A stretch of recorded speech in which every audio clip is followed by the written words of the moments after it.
welcome back to my channel. So, long time no see. Pasensya na po kayo, yung mga followers ko. So, super busy pa ako this month and June. Gumagawa kasi ako ng bagong sistema sa kumpanya ko. Actually, hindi ako sa talagang tour guide, di ba? Nasa logistic po ako. May gumagawa ako ng bagong application sa kanila. Kaya hanggang sa bahay, pag uwi ko sa trabaho, gumagawa ako ng application.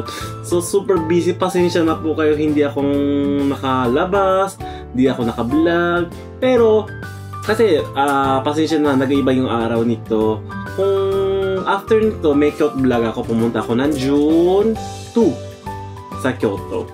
So pasensya na, ito kinuha ko June 14. So, mag-explain muna tayo sa Tateyama Krobe Alpine Route, yung expense, diba? Diba? Dapat nga ikukuha ko sa agad-agad, pero dire-diretso ng tuloy-tuloy akong gumagawa ng sistema, di ako natutulog mix. Kaya rin naman na yun din, nakainom ako ng kape, 9 o'clock ng PM dito 9:30 sa Japan. So, Philippine time is 8:30. Nag-uminom pa rin ako ng kape. So, pasensya na lang po kayo. Pero abangan nyo na this month katapusan, may pupuntahan natin na isang abroad. Hindi ang Pilipinas, di ba? So, super excited. Kaya gambatero ako. Alam mo yung gambatero, parang fighting. Gambatero po ako na yon sa gumagawa na application. Ayoko daling sa pupuntahan natin sa street nung susunod. Ayoko daling yung makatrabaho ko. Pasensya na lang po. So, ayan. Pasensya na lang. O, ayan na. Pasensya. Patawarin mo na lang ako si Sora ka. Kasama natin. Ayaw. Nasa tawag doon. Nasa kwarto niya. Kulungan niya. So, yung pinuntahan ko sa Tateyama Krobe Alpine Route is located siya sa Toyama Prefecture. So, saan natin? Yung Toyama Prefecture, pinaka-near, lakay natin dito kaya, no? O dito. Pinaka-near is Nagoya Airport. Yung entry airport nyo po. Pwede din ang exit airport nyo, Kansai and Narita. And then, gusto nyo pumunta kayo, kung if long vacation po kayo, entry port is Osaka. And then, dumaan po kayo ng Toyama, Krobe Alpine Route, tapos patagos po na papunta sa Tokyo. Pwede din po yung tawag doon, isang suggest, di ba? So, na yun naman ginawa ko kasi nag-entry po ako ng and then round trip lang ako hanggang sa Mrodo. So, ganito po yung sa Krobe Alpine Route.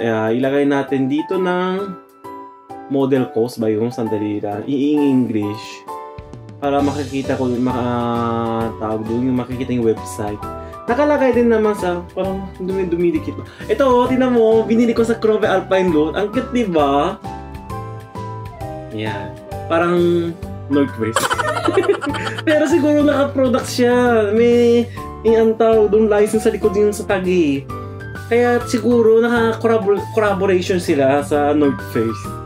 Ang cute nga kaya binilig ko eh. Makano ba? Di ko din natanda. Pero 3,000 something. So, ito para tingnan natin sa site nila. Nakalagay na Alpine Takayama Matsumoto Area Tourist Pass. So, kung may galing kayo sa foreigner, centering the Alpine Route, you can enjoy a grand tour around Gifu and Nagano area from Nagoya. O, diba? Maganda. Pwede parang pumunta ng Nagoya.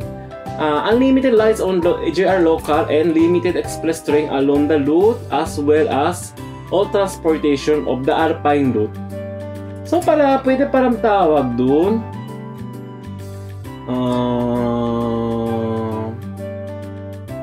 Saan kayo pwede bumili nito, no? Nakalagay reserved seat on ordinary trains of JR Community Lines 2 to 4 times.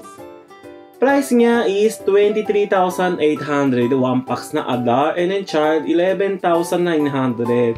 At child 6 to 11 years of age daw. Para naman nakaka-unlimited rides the local and then train along the route as well all transportation of the Alpine Route.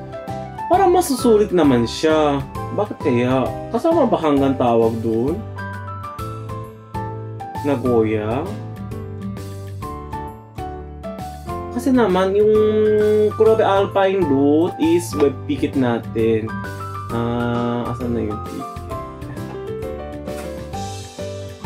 Kasi kinuha ko round trip is from sa Ogizawa. Kasi yung nag-ano is Ogizawa.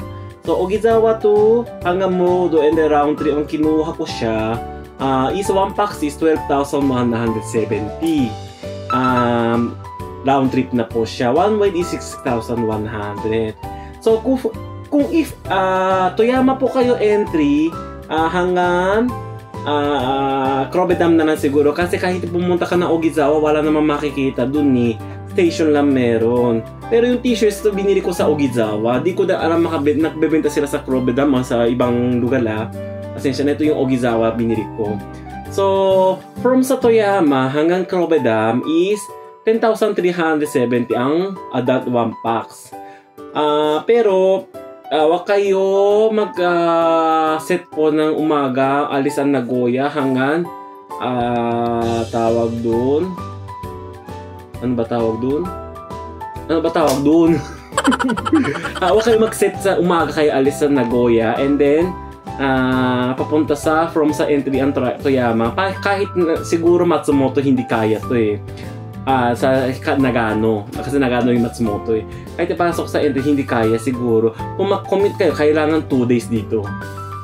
Entry is Toyama is, kasi simula na since Nagoya, 7 o'clock ang alis ang bus.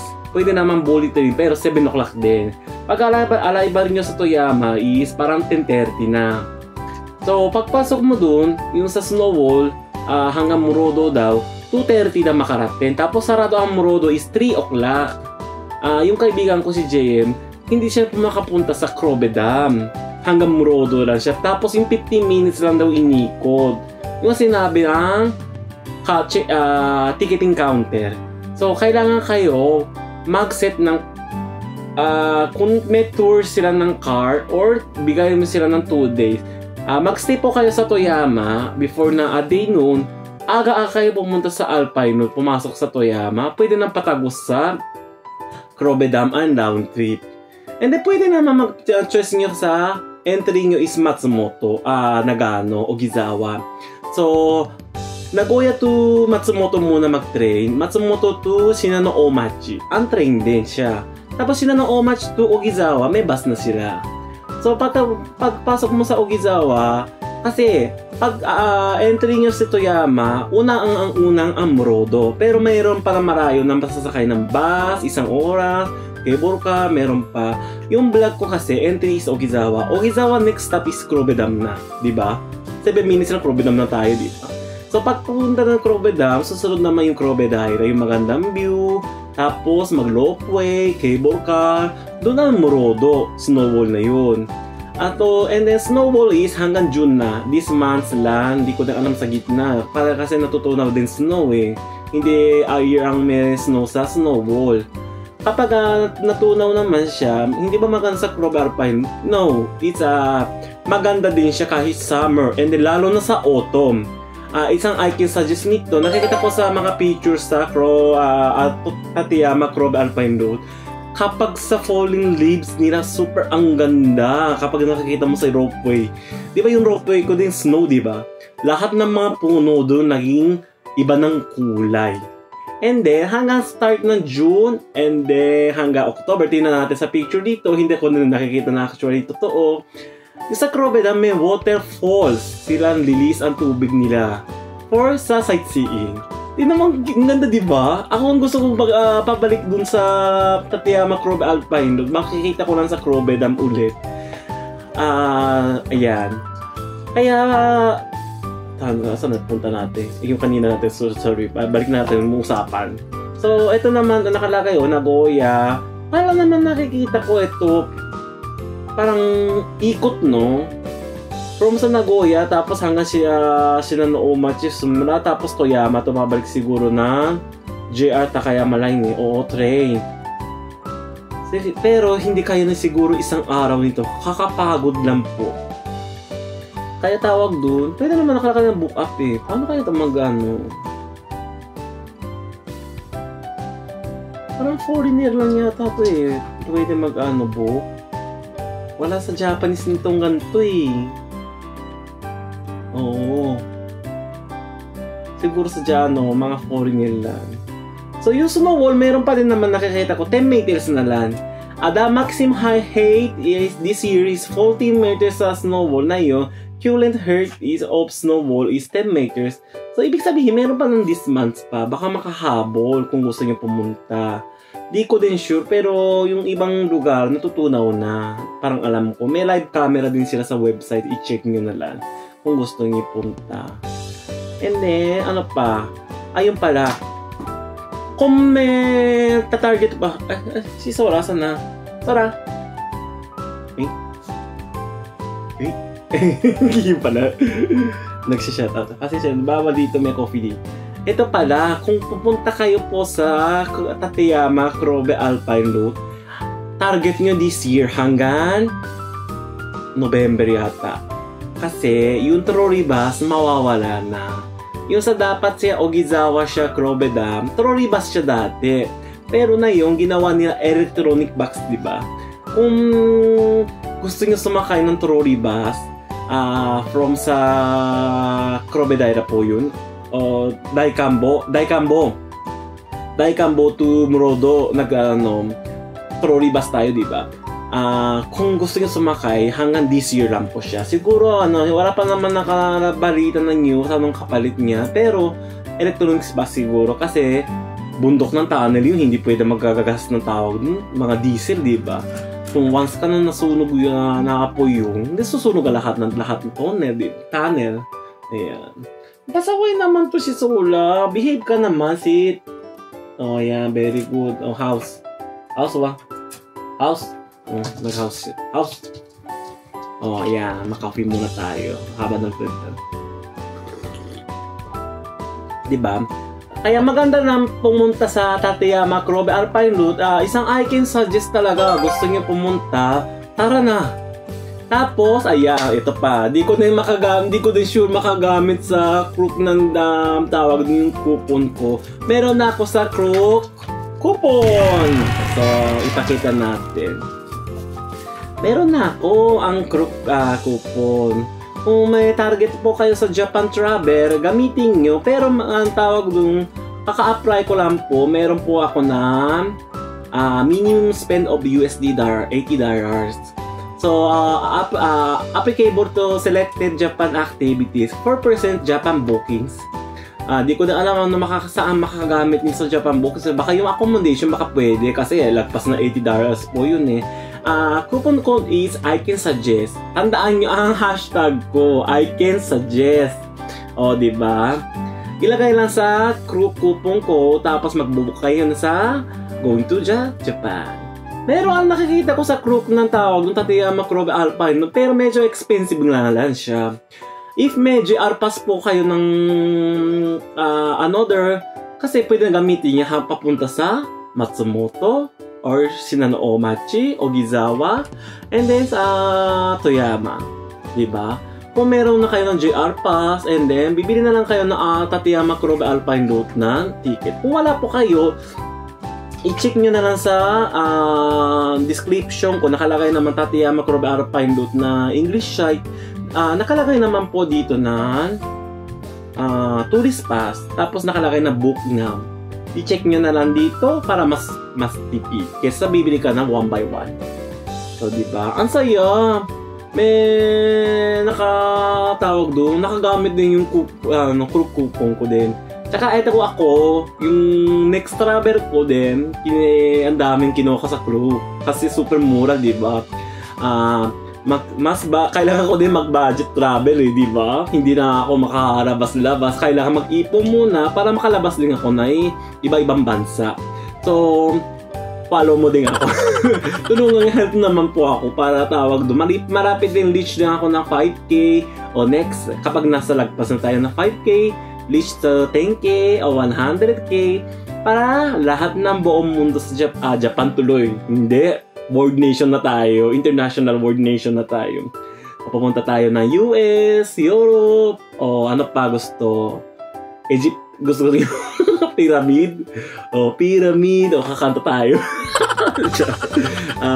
Marami tayo makapunta sa iba-ibang bansa. Samahan po kayo. Diba? Tulungan nyo na lang po ako. Ako din mag-update po ako ng tawag ng vlog ko. Pero pasensya na po ako. Kapag natapos nito, nakaraos na to, pwede na ako magkakahit akong vlog muna.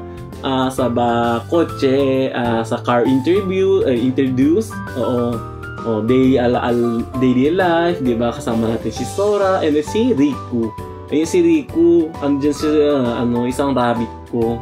Next, papaki-shoutout ko sa kanya. Kasi nasa kulungan siya, natutulog eh. Hindi kumakain lang. So, end natin this vlog nito. Pasensya na haba na ako. Sana na matawag doon. Parang natulungan po kayo sa papunta sa Tateyama Kurobe Alpine Road. Basta yung dalawa siya ng entry. From sa Nagoya, going to Toyama, ang isang way. Tapos part 2, from sa Nagoya, papuntang Matsumoto, Nagano.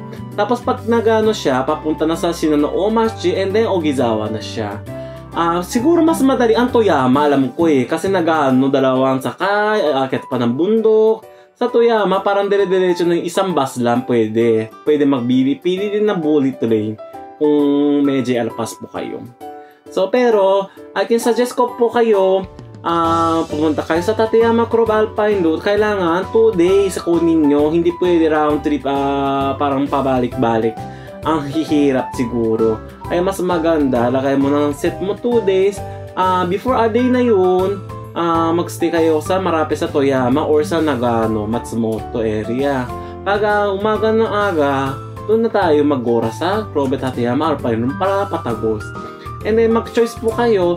Pag entry nyo sa Toyama, pwede na kayong ang exit nyo is Nagano o Ogizawa. Pero pwede din kayo mag-Toyama and then round trip hanggang sa papunta sa Kurobe Dam and then round trip balik ulit sa Toyama. Depende po sa tawag dun yung price nyo po. Anong budget nyo. Anong gusto nyo po. Kasi syempre, kung round trip, dalawang way. Pero yung sa one way, yun na yun. Diba? Kaya na pahala po. Ito ang gusto ko lang mag-share sa Tateyama Kurobe Alpine Road. So maraming salamat sa panonood. And hindi. Ano ba sinasabi ko palagi? Nakalimutan ko na. So end natin this vlog nito. Ayan. Kung nagustuhan yung aking vlog, pakilike ko naman. Subscribe sa channel ko. Hit ang notification bell para notify kayo may bago upload sa channel ko. Please follow me sa social media account, Instagram, Facebook, TikTok, and the trees. Pero yung trees, hindi akong tawag masyadong. First time lang yata akong ginagawa. Oo. Basta maganda Instagram, Facebook, and then TikTok po. Maraming salamat sa panonood. See you on my next vlog. Ay, ayan na si Sora. Alam niyo. Matani! Ay, pero? Matani!